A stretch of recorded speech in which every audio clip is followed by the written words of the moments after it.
اچھا، حج جو ہے یہ ایک سوال ہے جی، حج اور عمرے میں کیا فرق ہے اور حج کا طریقہ کیا ہے؟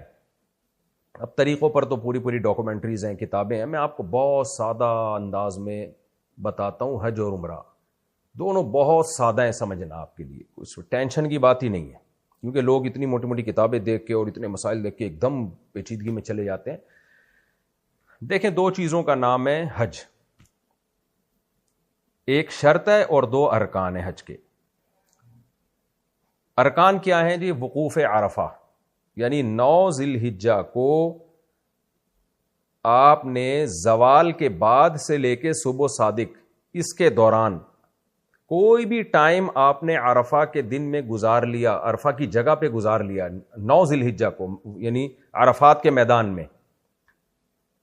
دوبارہ بتا دیتا ہوں، زوال کے بعد 9 تاریخ، اگلے دن پھر عید ہوتی ہے نا، 10 ذی الحجہ سے پہلے والا جو دن ہے 9 ذی الحجہ، اس میں آپ نے زوال کے بعد سے لے کے صبح صادق سے پہلے پہلے آپ نے عرفات کے میدان میں چند سیکنڈ بھی گزار لیے تو آپ کا حج کا ایک رکن ادا ہو گیا۔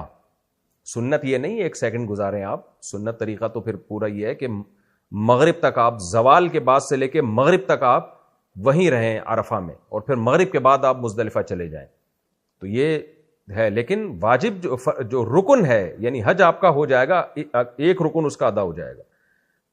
دوسرا رکن کیا ہے؟ طواف زیارت۔ طواف زیارت کا کیا مطلب؟ بقرعید کے 3 دنوں میں جو طواف ہوتا ہے، وہ طواف آپ بیت اللہ کے ساتھ چکر آپ لگا لیں۔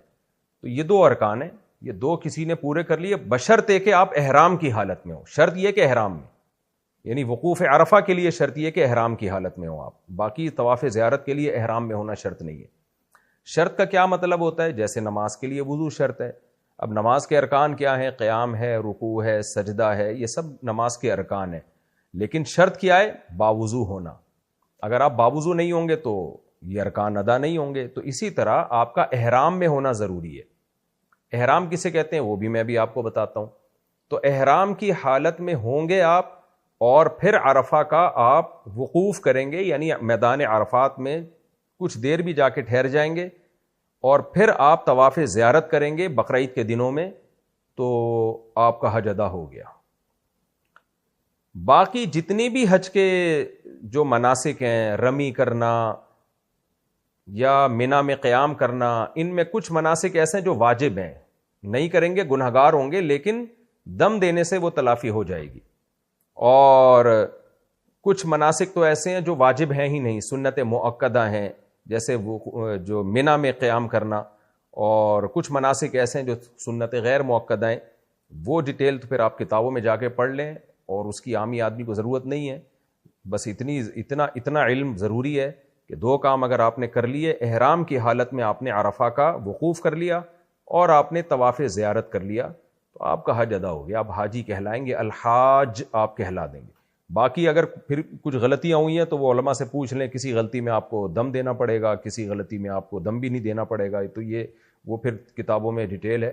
مجھے موقع ملا اگلے سال سے پہلے انشاءاللہ میں حج پہ ایک اچھی سی ڈاکومنٹری جو اپنی آواز میں ریکارڈ کرواؤں گا، جو سلائیڈیں دکھا کے اور آسان الفاظ میں کوشش کروں گا۔ ویسے ڈاکومنٹریز الحمدللہ اہل علم بنا چکے ہیں، وہ آپ دیکھ سکتے ہیں۔